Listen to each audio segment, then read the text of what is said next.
I pledge allegiance to the flag of the United States of America and to the republic for which it stands, one nation, under God, indivisible, with liberty and justice for all. Background music, that was nice. Evening, everybody. All right. Everyone have an opportunity to read the agenda and consent agenda?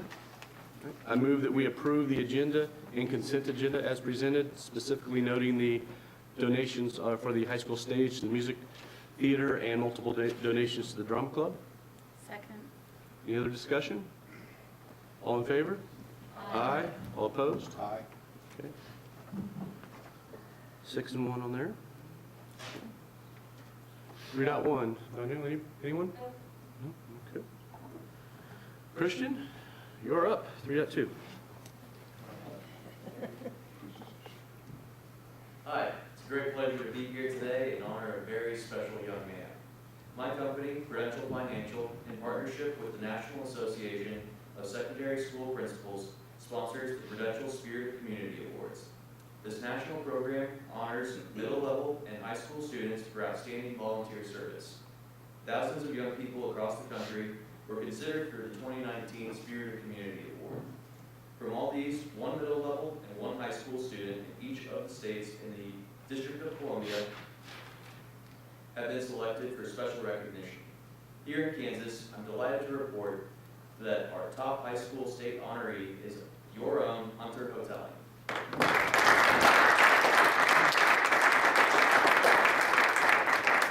Hunter, if you'd come forward. Hunter has been singled out for all the high school students in Kansas for outstanding service to his community. Hunter, we want you to come to Washington, D.C. this May to join all the other state honorees from across the country for 4 days of special recognition events. During the trip, you will be presented with your $1,000 award and be considered for one of 10 national awards. I'd like to present you now with an engraved Prudential Spirit of Community Silver Medallion in the recognition of your outstanding community service.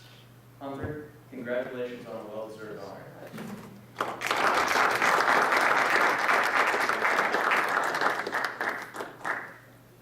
You get the real deal. Yeah.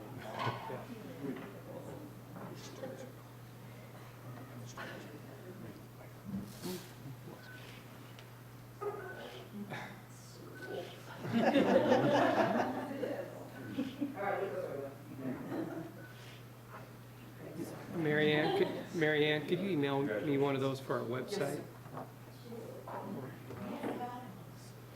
Christian, how many folks get nominated for that? Sorry, before we jump in. Nominated it's an entry process, so thousands of kids from across the United States have entered to be a part of it. That's awesome. Yeah. I'll just keep this really quick because I know you guys have a lot of important stuff to get to today. I just want to thank Prudential for this awesome, amazing award. I'm so excited to go to DC this summer. I also like to thank my family, who all, except my father, because he's in Alabama, are here today. They all helped me realize my goal of helping my community, and I can't wait to do that in Knoxville, where I'll be attending the University of Tennessee. My upcoming project, which I'll start in a couple of weeks, will be with Catholic Charities in Leavenworth, Kansas, where I'll be helping them with their Bags for the Homeless initiative, where they help get just go items for those who can't prepare food in the kitchen, such as like Pop-Tarts, chips, and things like that. So I'm very excited to continue my work. Thank you.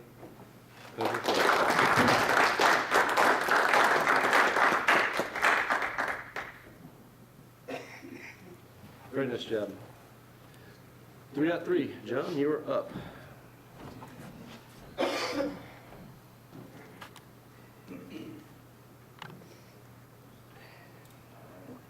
First of all, I'd like to thank the board for giving this opportunity to talk. For the audience, what we are going to discuss is a little bit about the value of strategic planning and discuss some of the terms and requirements and maybe potentially even make a decision about how we're going to move forward with some strategic planning in the school district. So to do that, we got to all be on the same sheet of music on kind of what that means.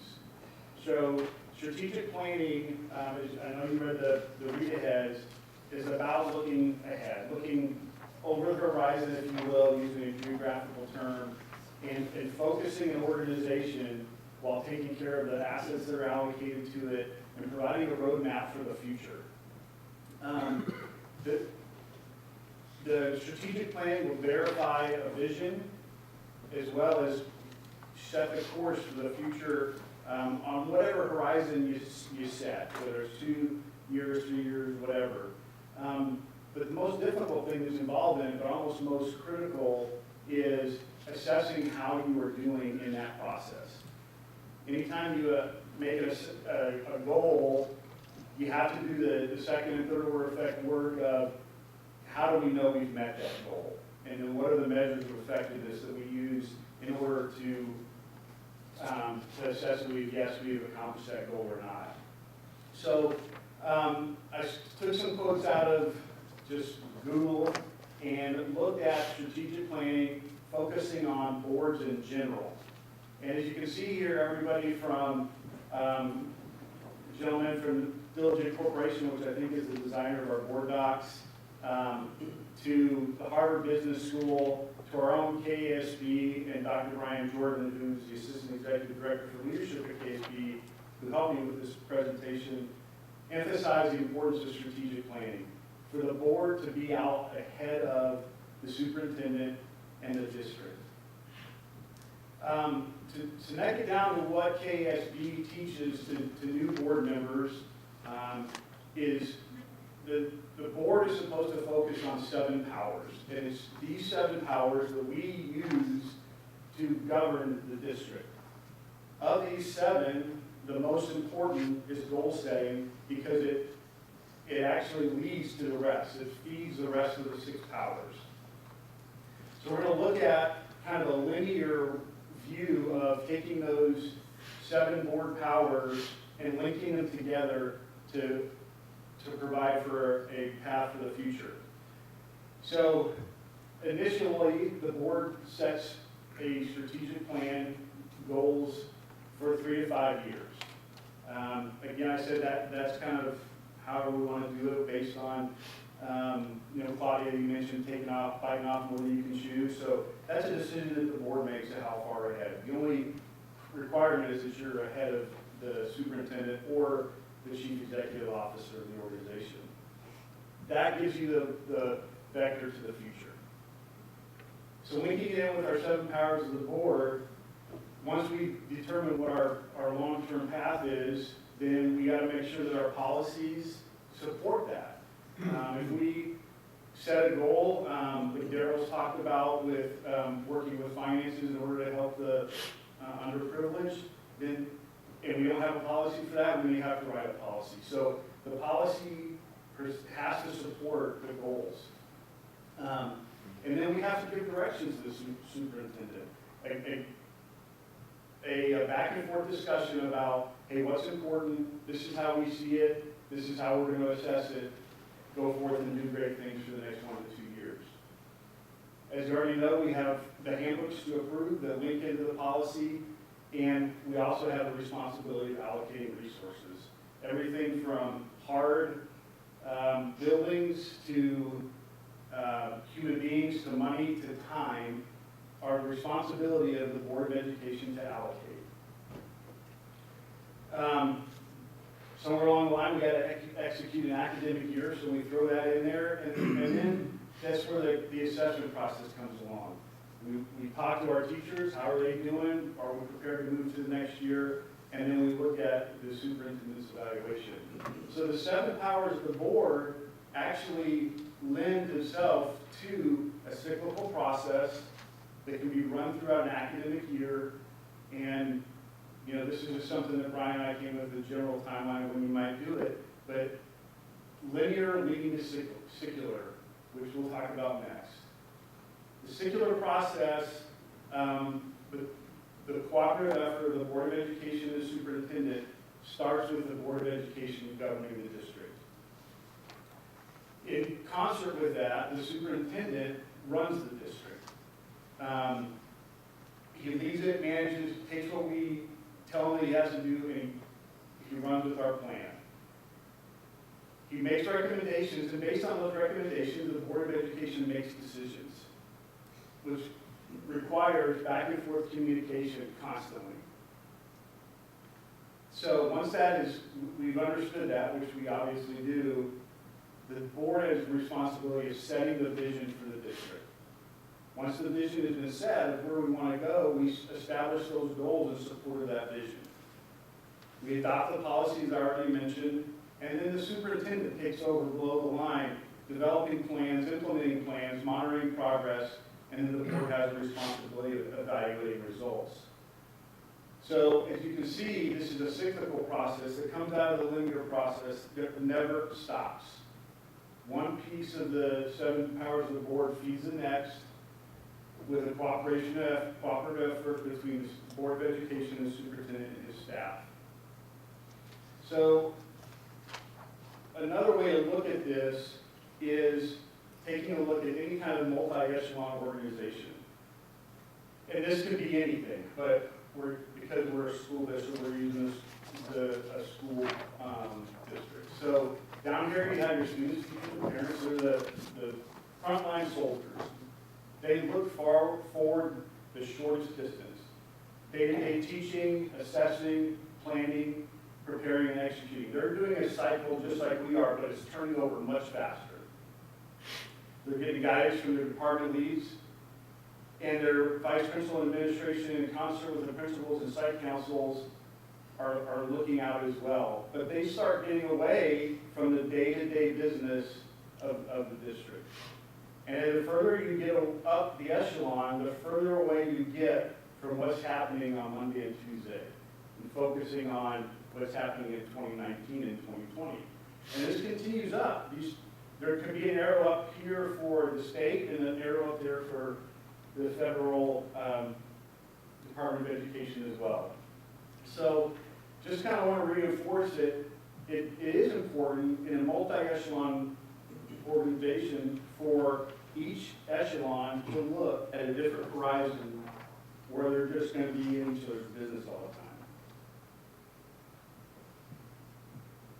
So, as we round the corner towards the finish line, so what? So if we didn't know any of this stuff, if we hadn't been the Board of Education training, if we hadn't studied anything on the internet, if we just didn't know anything, we walked in here and we said, hey, does it make sense for the Board of Education to look beyond what the superintendent, the principals, and so forth? And I would argue yes. One reason is because as for a multiple echelon organization to have value, we need to be out of each other's business. Feeding each other, data comes from the bottom to the top, direction comes from top to the bottom. If we're in the same bathtub with the superintendent, it just isn't pretty.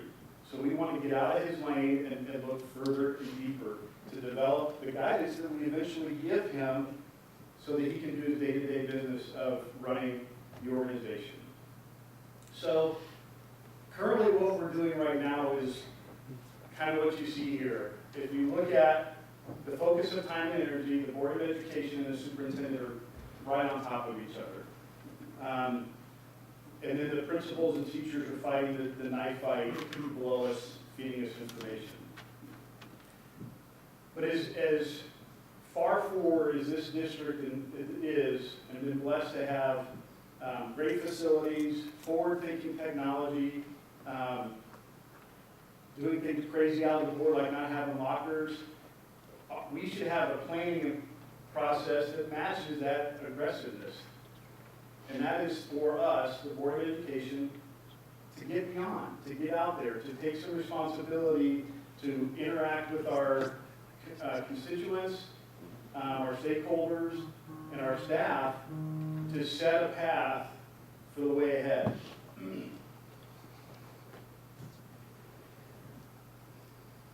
So, what are your questions?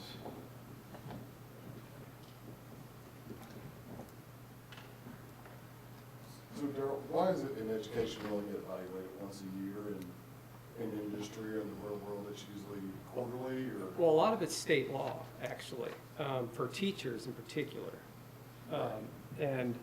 And I believe, it's just a common practice for superintendents once a year, but I believe it's the same state law for certified.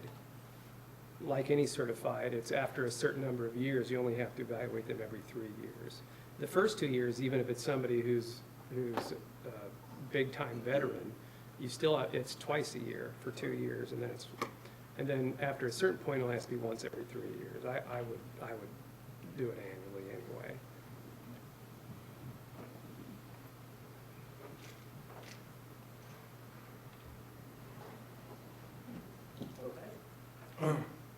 I guess, well, no,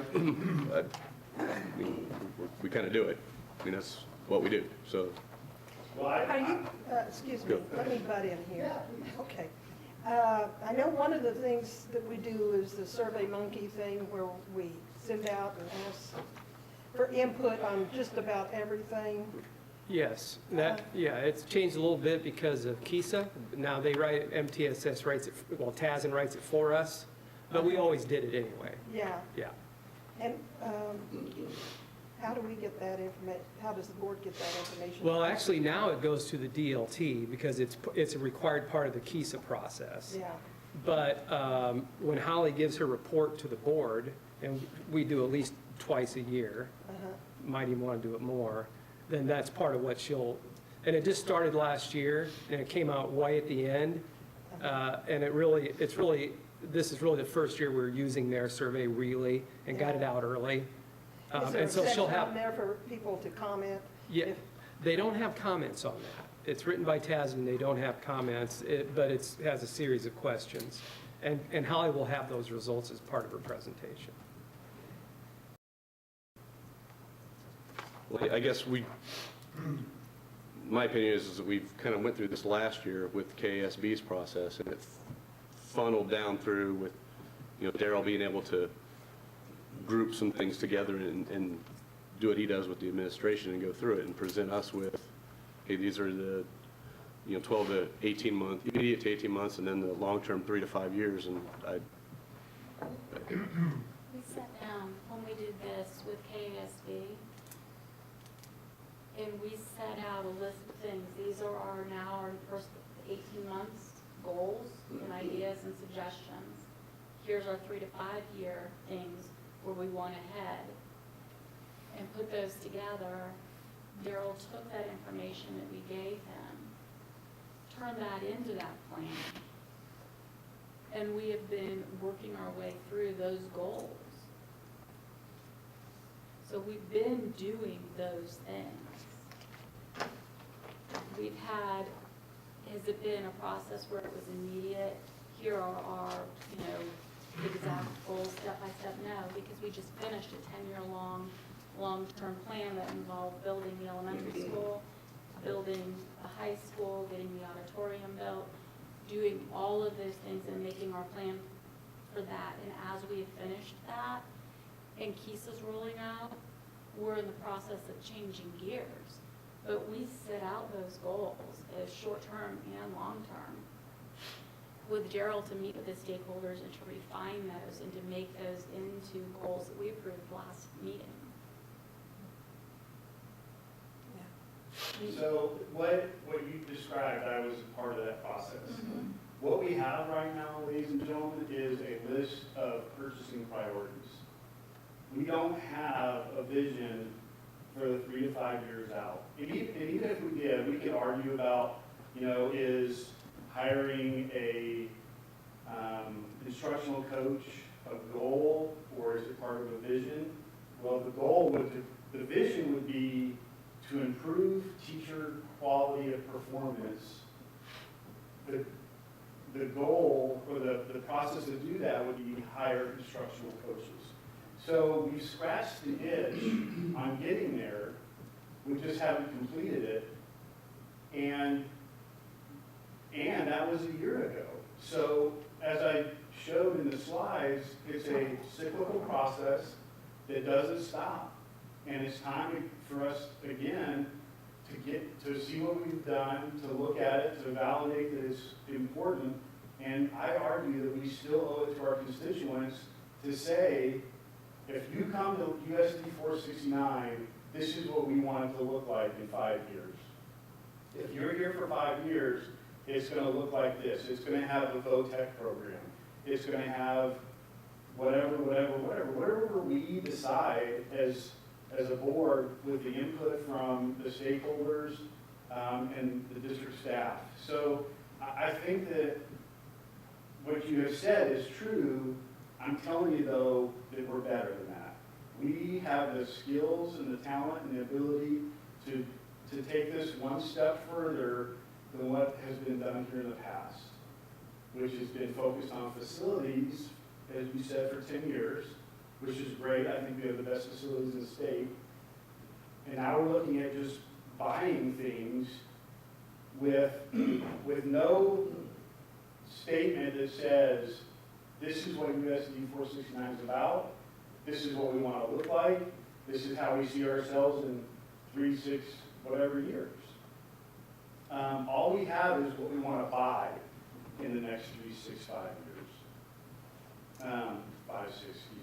So that's where I disagree with you. I think that we owe it to our constituents to get ahead of the superintendent and do that. And therefore, I move that we set back-to-back 3-hour sessions in the end of April to come together as a board with our district staff and other critical leaders and do exactly as I described. Just review the past and look ahead to the future. And then we need to make this a routine event so we know that in every March or April, whatever it is going to be, that we're going to do that. So we can be held accountable by our constituents. I do have a comment to kind of piggyback on what Beth said as far as what we've been working on and the process that we've gone through with that, with Daryl getting feedback from all of the stakeholders. Because you mentioned that we just have a list of things to buy, but in your presentation you mentioned the factors of humans and time. And I do think that those items that we have on that list, it really involve humans as far as the teaching that we want to see happen and the new positions that we want to see created, some of which we already have. And then just the time that it takes to get the resources put together to do. Okay, I'll give you an example, and I appreciate Jeff for giving this extra time. So what we've done right now, I'm going to use your business as an example. So the Deer Place Board of Executives sat down and said, hey, we need to buy new playgrounds, we need to hire some new sitters, we need to train our sitters in the following tasks, and we need to buy another building. So that's what we've done, is we've listed out things that we need to do. What I'm challenging us to do is say, establish a statement that's more like, in 5 years, I would like to have increased footprint in Leavenworth County for a Deer Place with no less than 3 additional daycare centers, serving, I don't know, from whatever, from 6 in the morning till 6 at night. That's a goal. The other stuff is purchases. It's things to make that goal a reality. And what we've done is we've laid out what we need to buy without actually saying, hey, in 5 years, we want to have the safest students with the best test scores being diversified from VOTEC through the military and into STEM training, and we want it to be in the best facilities that Kansas has to offer. So that's the statement that we have a responsibility of coming up with, so that Daryl can develop the plans to get to that vision. I think he has. And part of it, we don't get any choice on this KISA stuff. KISA. Well, and a lot There's a of, little bit of fluid, but right, a lot of what the board decided last year, I mean, I don't think the cart's before the horse. I think the horse is before the cart. I mean, so last year, you all listed things you wanted within the next 18 months and things you wanted within 3 to 5 years.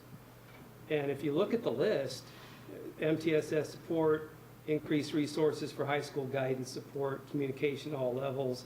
So we can talk about the instructional coach, the interventionist, the new guidance counselor, social worker, the new website, IPS programs, which is individual plans of study. So now we have career cruising for that. And those are things we bought, but they're long-term, not just 3 to 5 years. They're decades for the future. I agree. And so I guess I don't The understand. question that I'm asking is why?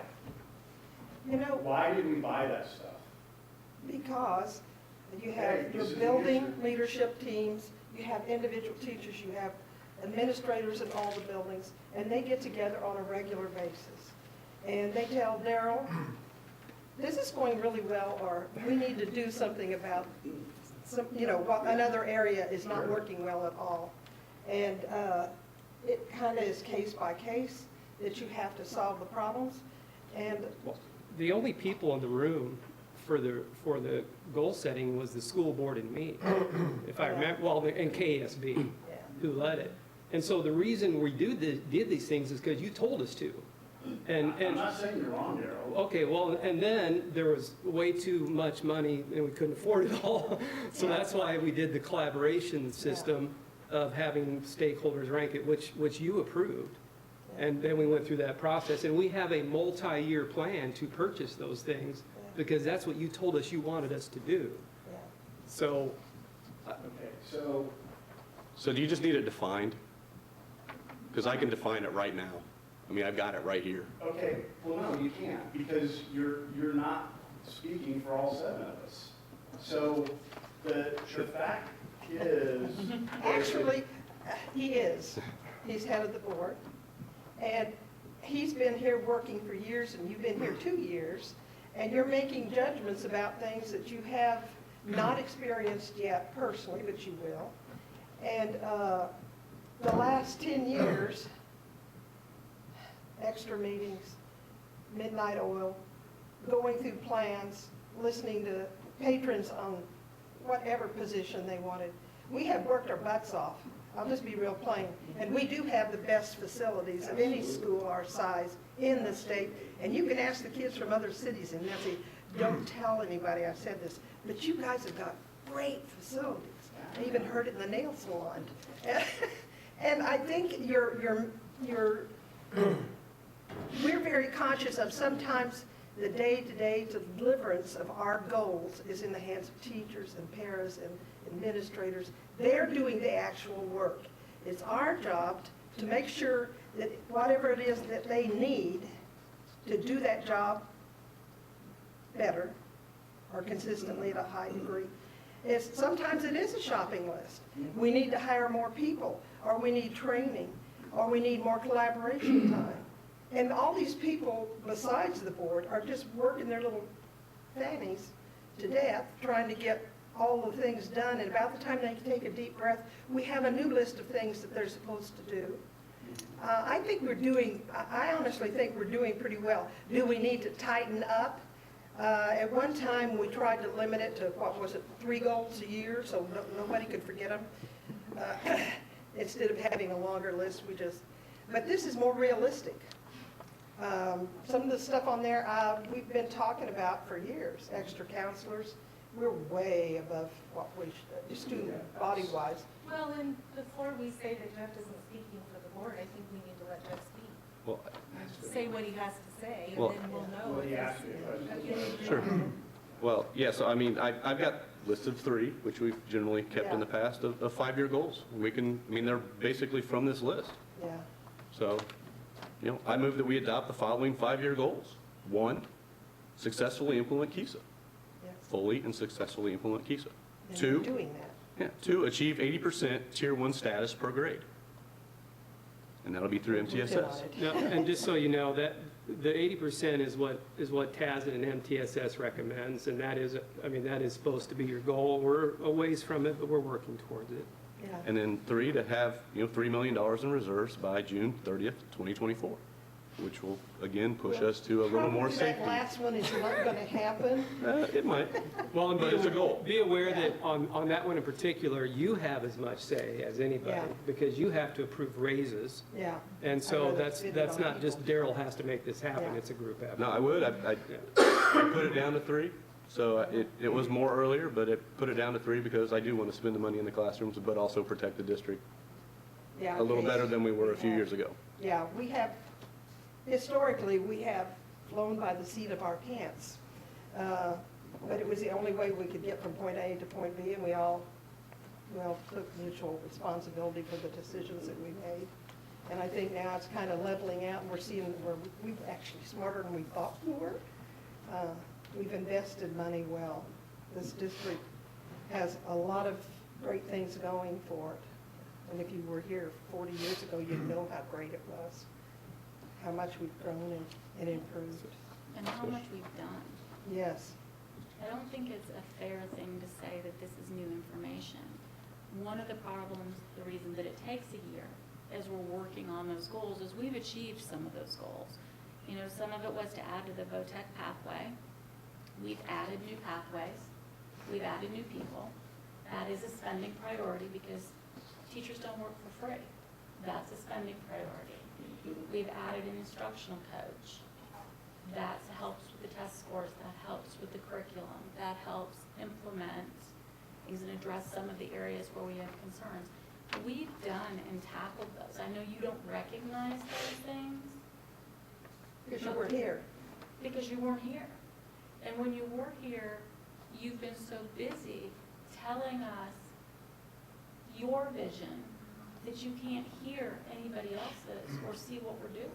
Yeah. Okay, well, You have a different this is starting a personal point. attack, because if you guys will think about it, the only pronoun that I've used is we. Yeah. Okay?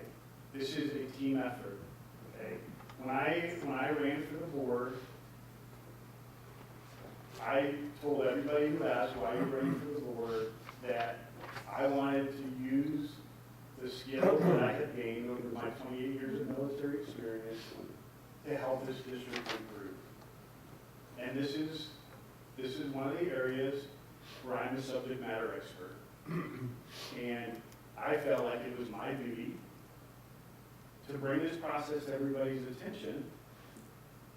And if you recall, we didn't even hire KESB to come help us until I brought the subject up, but it was something that we needed to get We back to actually doing hire again. KSB every year they come in. That's not a new process. That's not a new process. But Claudia, you yourself said, we used to do planning. When I brought it up, that was your first quote, and it burned itself in the back of my head. We used to have, before the school year started, we had, I don't know if, we called it a retreat, but we came here, so it wasn't much of a retreat. But we did have work session, couple of long ones before the new school year started. And it was basically to go through the laundry list, to make sure that we had done everything that we could possibly do on that. And then how did that fit in with our 3 main goals? And I think we still do that, it's just in a different way. Yeah. We don't do it at the retreat, but last year it was basically Yeah. a retreat. Some board members said they didn't really want a separate meeting, and, Jeff and I talked about it. He said, do you have goals? I said, well, there's things we haven't finished yet Yeah. that would, because these are ongoing. But if they're good goals, they're Right, not going to they're- happen Right, instantaneously. they're ongoing in many cases, and they're things I've communicated to you about either in my reports or at board meetings, and so that's how we came up with the list. And some of it's a continuation from this list from last year, and some of it are things that have popped up recently that we want to study. Yeah. So that's, But all along, not only did you involve the stakeholders in saying what should be on that list, but also us, every opportunity along the way. you may remember To last add, month. to add or comment to it, or take it off, or put it on. Right. I think that Last month, what I reminded everybody was that when KSB did this, they pretty much wrote down everything everybody said and handed it to me. And this 18-month, 3-5-year thing that I was quoting, and there's a lot more that we've done, I'm just giving you some of the highlights, that was really helpful. But if you look at this entire packet that they gave me and said, here, figure out the goals, I don't really like that process. I think, and so I'm kind of introducing you to how we've done it in my other districts, although we can do it any way you want to. And I think KSB actually has even other goal-setting processes you can try at some point. But this one, because they thought I was going to get together with the principals, ask Rob McKim. I mean, does he have time to sit with hours and hours and hours and go through these and write goals? So I kind of did it on my own to save them. But I kept talking and showing it to you, and you approved it. And you were here. I mean, it was last spring. But anyway, I'm happy to do any process the board wants. You know I serve the board, and I'm happy to do it. You know, I've been kind of in the middle. I mean, I've been here 4. I haven't been here long. I've been here a little more than these gentlemen. And I'm kind of hearing it. I think we all are saying, I'm hearing basically the same thing. We all work. I mean, we work hard. We've worked hard. We've gotten goals. I think all John, I'm just hearing him, I think he's saying it differently. Yeah, and you know, review is always good, John. He's just coming from having been in the military, and you're coming from a totally different way of looking at things. And some of the stuff that he says, I mean, I think it's kind of that out of the box, the big picture, what's our big wish lists? What are things that are so kind of out there that maybe we've seen at other school districts that would just be real, I mean, kind of those visions that may not fit into those goals, you know, some of the ones that but they're things that we can, I mean, how would we ever do that?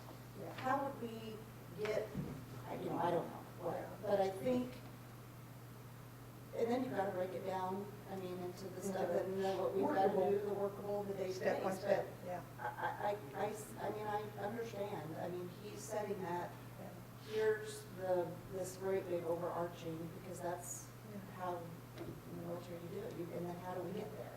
It's kind of a back plan. Civilians do not think like that.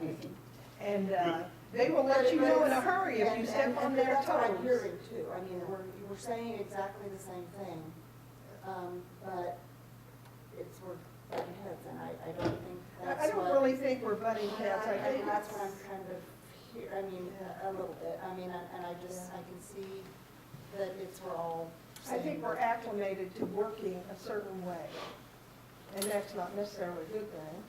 Sometimes you need somebody to shake things up and hold your nose to the piece of paper till you read it and understand. Because I really don't think John's really saying that changing things all up. I mean, I No, really he's think not. what we're doing is. But by the same token, I think there's lots of stuff going on in layers in this district that you know part of it, but you don't know all of it. None of us do. Yeah. So at the end state, I think that it would be a very short discussion, but just to do what Michelle said, is what do we see if it might be just a little bit beyond reach? You know, and it's, you know, one thing that I think that would be really exciting is if we set some kind of a horizon out there to say, you know, someday USD 469 Lansing is going to be USD 469 Leadership Academy. And we still have 13 grades, but we integrate leadership into our curriculum. So our kids are taught how to follow and taught how to lead. And that's a decision that we would kind of have to look at in the future, you know, or we say we want to be the whatever. We already have a leadership academy within the high school, and I don't know what form it's in now, but, Yeah, he's He's and the you gotta president. remember, not all these Galen's the great leader of it. ideas appeal to all the kids. So, yeah, and that's been in existence, and I don't know what we do without them, because the leadership kids are the ones that organize and do all the hard work and. John, did you have something? Sorry, I'm sorry. No, I mean, I don't disagree with you. One of the things you have to understand, though, and Daryl, you can't disagree with this, education's a knee-jerk reaction. I can guarantee you here, not guarantee you, but I can tell you that MTSS, whatever we're doing, by the time 2031 rolls around, won't be around. They'll change Okay? the name. They'll change it. Actually, the accreditation system will change, but MTSS has been around for 20, 30 years. We just haven't, we've never adopted it here. We'll It'll be called always be something different. chasing, education's always chasing something, Yeah. okay? And you have to get real about that, and you have to get honest. Cycle. It does, and we reinvent the wheel on everything, and so the administration level, it comes from the state, we're always chasing something, we're always gonna be chasing something. So I understand your point on the facilities and all that, but on the number of graduates, number of people attaining whatever proficiency, we're gonna chase that forever and ever on that. And I don't know how to get there with making goals to meet that, but That's the good news. There's a lot of bad about the state saying this is how you're going to get accredited, period. And even though it's not one test anymore, because that was everything. One test, one day, you're accredited, you're not accredited, period. And now they say tests really aren't that important. Here's this big process, building leadership team, district leadership team. This is how you're going to go through. And by the way, board, you can forget about planning. This is your plan. Yeah. And it has to be set up by the BLTs and DLT. You're simply an advisory, we're going to hear the information. I think that we have to have a district site council now. That's a whole new thing with KISA. I don't know why the school board isn't the district site council, right? You're kind of elected, but you're not. You can't be, because that's in the law. And so the planning as far as school improvement and student success, sorry, that's the biggest thing we do, and that planning's done. Because, well, the process is settled, is what I'm saying. It's a never-ending planning. So, and we're in great shape in facilities, so what do we have left? Personnel, which cuts across everything, which has kind of been what we've been doing. Maintenance, and we had that part of last month, and constant conversation. Problem with maintenance is you never know when something's gonna break for sure. It's hard to plan that out, but that's why Jeff has a great goal of having enough reserves to make sure you can take care of contingencies. So, you know, I think we're making something that's actually not that complicated, a little more complicated than it needs to be. I talk too much. No, you're all right. The things that Jeff mentioned there's easier said than done. Yeah. There's a lot of layers to each of those goals. That covers a lot of the things that I think you're referring to. I think those are three. So I made a motion. I'll second it. Okay, any other discussion? It was the longest pre-discussion we've ever had. All in favor? Aye. All opposed? Thank you for your time. Thank you, John. It's always good to review that. I actually sat down and thought about it when I was doing my homework at home. And we have done a lot of this stuff in the past. 3 out of 4. Rob, you're up. Good. So you loaded for bear, are you there? Is it? I've got a, you know me, I've always got a pet project. Oh, yeah. Perfect. All right, thank you for letting me present here for a few minutes, and I'll try to do my best to answer any questions you might have after I kind of walk through Thank you. what we would like to propose to the board, et cetera. I sent this out in February, and I've updated it with a few things since that time. This gives an idea of the programs that are currently offered for our senior students at KCC, either their campus or at the Pioneer Career Center up in Leavenworth. As you can see there on this left-hand side, those are the programs. That bottom part's not, that's the medical comments, but then we went ahead and got costs for our students, and these are fees that in the past or currently we pay as a district for these students. So semester 1 in auto collision repair, $7,375. Yes. So you can kind of read across what it costs us per semester for a kid to be enrolled. that's quarter. What's that? That's a quarter. They told me semester. They don't go 4 semesters at as a senior? He's going to. This would be the whole program. Oh, Junior, this is- junior, senior? This would be, so they said it's a 2-year program and you have 4 semesters. Okay, I see what you're saying now. Yep. Okay. And so that's what they, and some of them don't, they only have 2 semesters or even 1 semester. So that's just the length of the programs and the cost for that semester for a kid if they were to attend from our high school. You can also see out to the right, this is something we added in the last week or so, probably 2 weeks, was the number of kids that we have enrolled in those programs starting in the year 15, 16, 16, 17, 17, 18, 18, 19. And it's been pretty consistent. The one that's really gone up is the health careers in the past year, which is their CNA programs for most of those. The down in this column right here, the hours of that program, so, and that was important because if you also look here in the other parts is the cost. So a lot of this is what they call Senate Bill 155, which the state comes in and pays for the tuition for those if the students are in high school when they're taking them. If they're out of high school and talking with KCC, it's about $100 a credit hour for those classes. And so that's something to keep in mind. Right now, we have our seniors with the opportunity to go and take these classes. And so if it's a 1-year or 1 semester program, they have the opportunity to get done at that time. If it's a 2-year program or a 4 semester or a 3 semester, then they would take some of those classes, whether it be the remaining semester or the remaining year, as a non-high school student, because they would most likely pay the $100 a credit hour. So that's one of the reasons that we, as we attacked this or looked at this, we thought that it might be beneficial for juniors to have the opportunity to also attend KCC or Pioneer Percent with similar, I guess, stipulations or similar expectations that we place on our seniors, which would be that they transport themselves, that their IPS, which is their individual plan of study, is set up so that and they maintain the ability to graduate on time. And, hold on, where do I see it now? Oh, and that the school takes care of the fees, the district takes care of the fees. Okay. And I believe, Danielle, you remember what that number was this last year? I do. 18,000? The WK was Yes. 18?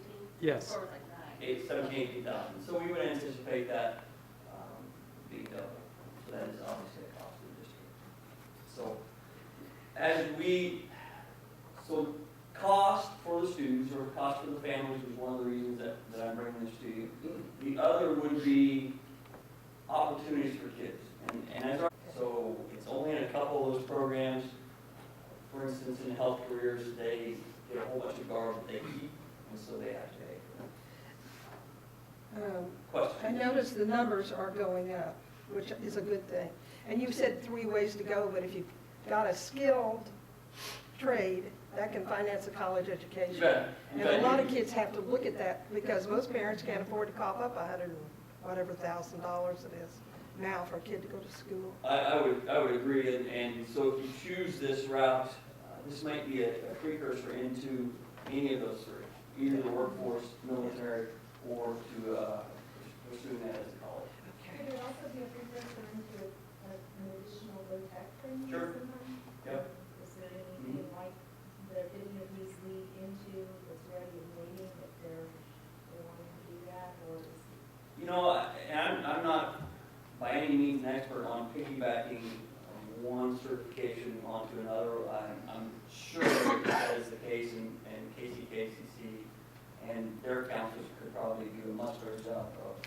I'll just for like ours, if you come through my class, it will, whatever the word you call wave, transfer into Pittsburgh State University in their 4-year degree program like I have. So they will accept those, like a 1+1, what was it called back in the day? So, yeah, we have articulation agreements with several colleges around the state that it will transfer to. on that, especially the 4-year. I mean, for my program, it's Pittsburgh State University. They're the third best automotive program in this nation. So we are articulated with them, so, on that. Okay, I have a daydream that I have periodically. Okay? And I know the bottom line always turns out to be money. But is there any way at all that we could incorporate some of this into the regular curriculum at Lansing High School so they don't have to drive? I know that my alma mater in Wichita, they do EMT training and they teach them how to, be underwater divers and all kinds of really totally cool stuff. And I think the kids would go for it like a cat goes to catnip.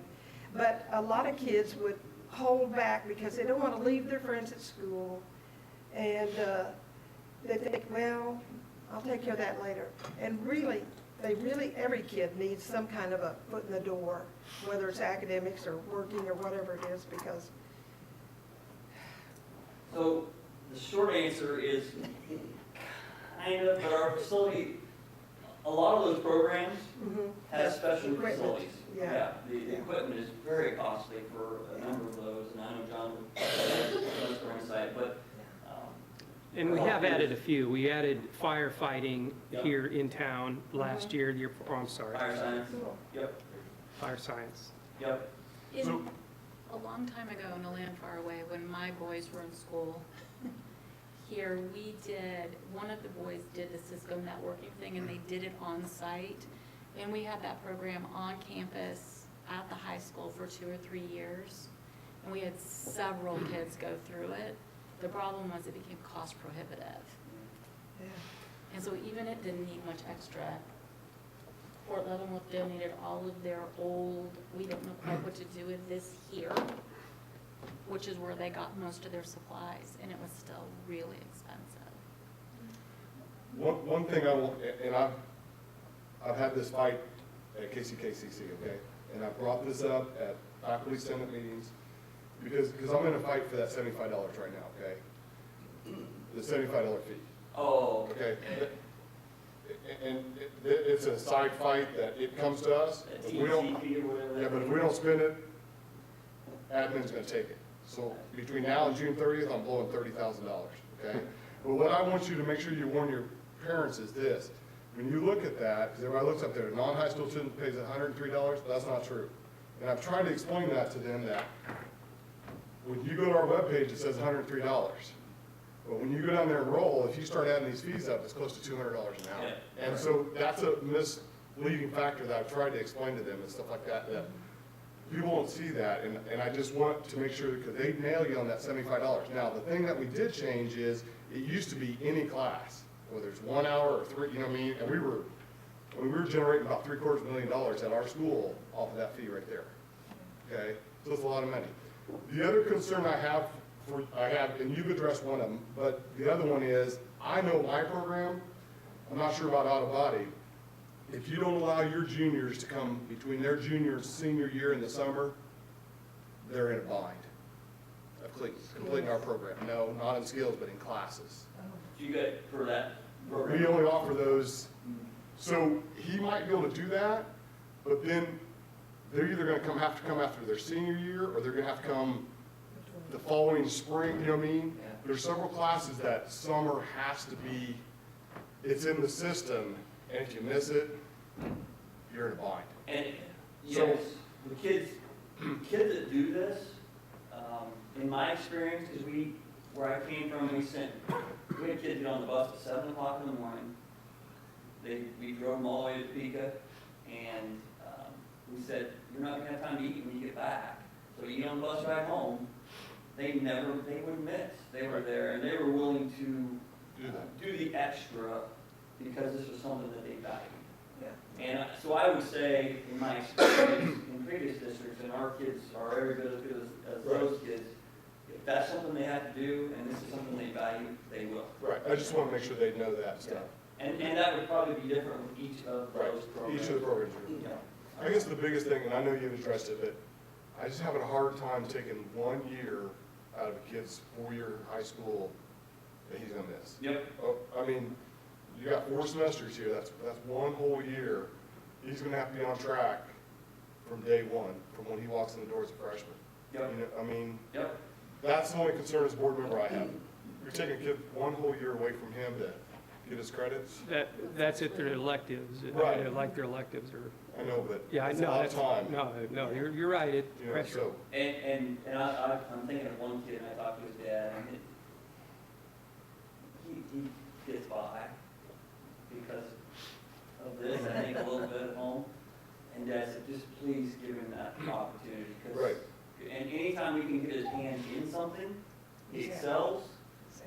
Anytime he has to put his nose in the book, for lack of a better term, it's a struggle for him. And, you know, you hate to limit that student who is saying it's a year less, you know, and so it's all perspective for the person that's being, and we don't force anyone to do this, we think it's a good opportunity, if the board so chooses to allow juniors to do that, but if a kid says, I want the high school experience of being there all 7 hours a day with CCR, come on, we're still pretty good at that too. And the more we can incorporate that into our 7, 8 hour day and use our building, I think the better off we are. So that's there for me, and we're still working on that. That's just a longer process, trying to figure out how to get them into our building. are we getting SB 155 back? Yeah, I mean, our costs are not counting what the state pays for. That's what we have, that 18 grand that we, and by the way, we're making a big assumption on the cost here because it depends on who's taking what. So, I mean, we're just assuming, well, maybe it'll be about what we pay for seniors because it's just another class. I mean, juniors, so, but I'll tell you, I mean, while I'm talking, because you know I have a hard time keeping my mouth shut, the very first thing on long-term 3 to 5, the board said last year, well, KSB put this at the top, I don't know, these weren't prioritized, high school programs, VOTEC, and adding STEM career pathways. We added 3, but VOTEC is on here, it's like 2 or 3 different places.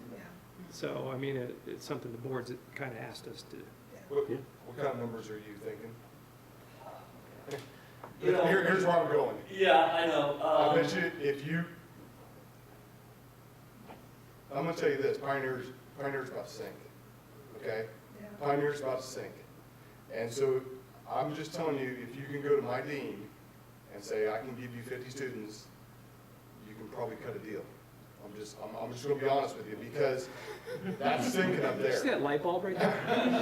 I mean, that place is going under. When you got 15 students for about 7 or 8 programs up there, I'm talking 15 total. It's tough, so I know you're probably gonna have to bus them or transport, or they're gonna have to do it to KCK, but I'm gonna tell you, we're not gonna, whatever this board does, we're not gonna turn you down. So we had juniors and seniors combined, we had both PCC and KCC come in. And we had between, again, I got out of a little bit of class, so you gotta take these numbers with you, but we had between 1,500 seniors and between 1,500 juniors in me. Does that mean all of them? No, it means that they were interested. And so the rubber will hit the road, because one of the reasons we'd like to get something moving this month is because they need to be applied by the end of this month. March 29th, yeah, April 1st. And so, the reason I say the 29th is because first falls on that Monday. So that's where the rubber meets the road a little bit when we get them to apply and see how many, and then they have to have conversations with their parents about, how do I get there? Well, and that's a question I have. So we're limiting the kids who don't have transportation. Mhm. How do we solve that problem? Is that really fair? And that's part of the conversation that we're having with KCC is, can we block classes, and how does that work? Because if we're running a shuttle, that, I would tell you that logistically, that if we have to arrange the district transportation, we might as well just wait, because it can't happen yet. I mean, this getting more successful and expanding it may occur in phases. And really, looking at these numbers, and if Jimmy was here, he'd start having, he'd start twitching.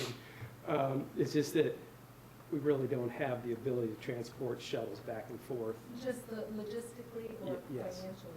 Well, I'm just talking logistics and financial on top of it, but I never worry about finances if you can't do it. I just don't think we can do it. Well, would it be But- possible, or could I ask, that, maybe you keep track somehow of what students that does affect? And, us taking a different look at it. Or they can, do you let them carpool if they sign a liability waiver? We don't get into how they get there Okay, at all. right, And so. yes. Because they haven't gotten to us yet, yeah, we don't get into that, and, but we could attempt to, I think you're asking for the kids that would have gone, but can't because they can't get it right. Transportation is a problem. That's the question that we can ask. And that's a missed opportunity. But also for our IPS, as we get better at that, and as kids become more focused on completing an IPS 6 through 12, we should start to get better numbers of our kids that are interested in 8th grade, so that their junior year, we have something in place. You need to have the middle school look at our middle school events. Yeah?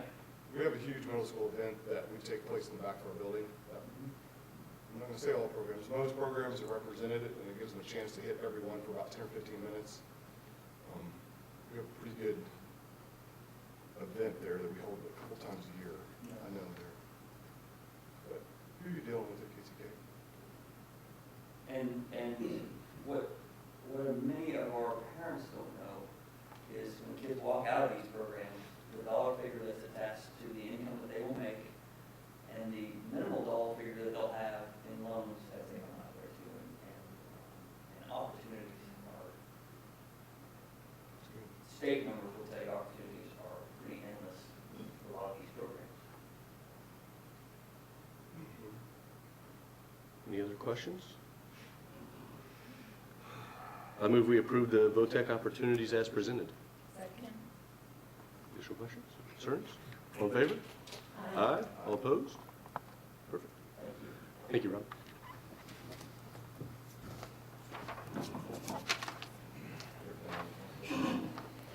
Everybody have an opportunity to review the LEF, Community Relations, and Emergency Preparedness reports? Any questions, concerns? All right, how about the administrative reports? Any questions, concerns there? Okay. I'd like to publicly thank Dan for stepping in for Holly. He's already the hardest working guy in the district, and taking over for her. Okay. Next, we've got 7.1, the 2019-2020 board negotiation representatives. I'd like to make a motion Okay. that if Jeff and Beth have no objections, to nominate them to remain as the negotiators for the district, for the board.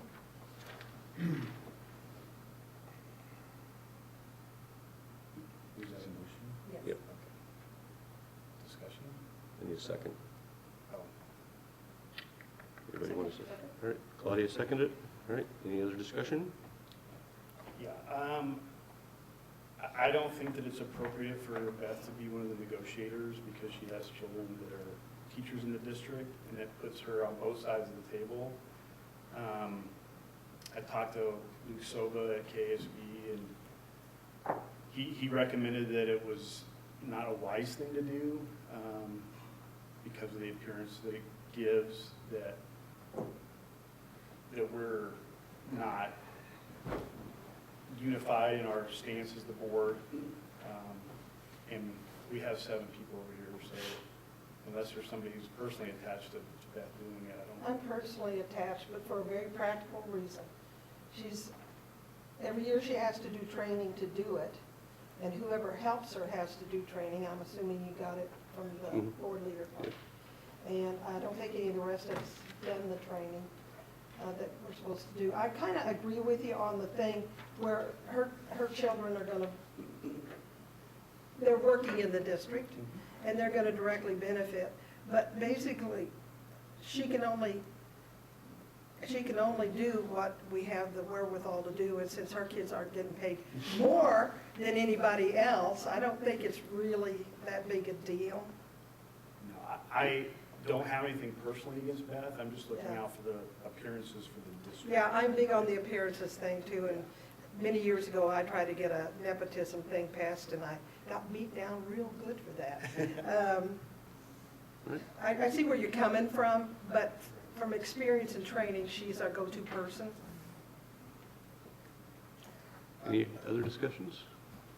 I agree with you on that. I mean, I just lost a boss on nepotism. Yeah, So yeah. I see where John's coming from on that, so See area. it is very dicey. Got a motion and a second. Any other discussion? All in favor? Aye. All opposed? Name. Michelle, you were yay? She was a four. Okay, so 2 nays? One of the things too to keep in mind is there's nothing that I can do without the rest of the board's permission. I agree, I'm just going by what the lawyer told me when I did my negotiations training. Nothing personal. Okay, we're going to have, for those here, we're going to have 2 executive sessions tonight, one for the negotiations and one for personnel. So first one we'll do for the negotiations. 8.1, I move that we go into executive session to discuss administrative proposals for negotiations pursuant to the exception for employer-employee negotiations under COMA, and the open meeting will resume in the boardroom at 7:20 p.m., 8:20 p.m. We- Yeah, we gotta change that clock, sorry. It didn't take much to mess me up. Need a second? Second. Discussion, all in favor? Aye. All opposed? All right, 8.2. So that's the correct time? We good there? Correct time. Need all the help I can get. 8.2, I move we go into executive session to discuss an individual employee's performance, substitute teacher applicants, and personal changes pursuant to the non-elected personnel exception under COMA, and the open meeting will resume in the boardroom at 9:20 p.m. I second that. Favor? Aye. Thanks, everybody. Sorry for the delay. Continuing with Section 8, I move that we approve the following resignations of Jason Langford, middle school special ed teacher, Emily Evans, 4th grade teacher, Lauren Russell Lowler, 4th grade teacher, Lori Pope, 6th grade teacher, Crystal Elliott, special ed EC teacher, and the following retirements of Debbie Ryan, 5th grade teacher, Randy Brown, high school teacher, Bianca Elliott, high school Spanish teacher, Ellen Hannon, special ed EL teacher. I also move that we approve the following appointments of Dr. Mindy Wells as the elementary assistant principal, Mandy Yandura as the elementary counselor / social worker, Sarah Myers as the elementary teacher, Haley Budke as the elementary teacher, Alina Barkley as the elementary teacher, and Lindsay Zeich as the elementary teacher. Need a second. Second. Additional discussion? All in favor? Aye. All opposed? All right. A comment, just to say thank you to those that are retiring, that have been in this district for a very, very long time. Our first annual district-wide retirement party is gonna happen, so save that date. I'll remind you. I'll put Remind us of the it, date. I- I'm gonna go and harass them. I'll put it in my end of the week again. I told anybody retiring to save it, so. Yeah. We're losing some good ones. Any additional announcements, legislation? Okay. Future agenda items? Good? Okay. Well then, I move that we adjourn. All in favor? Aye. Opposed?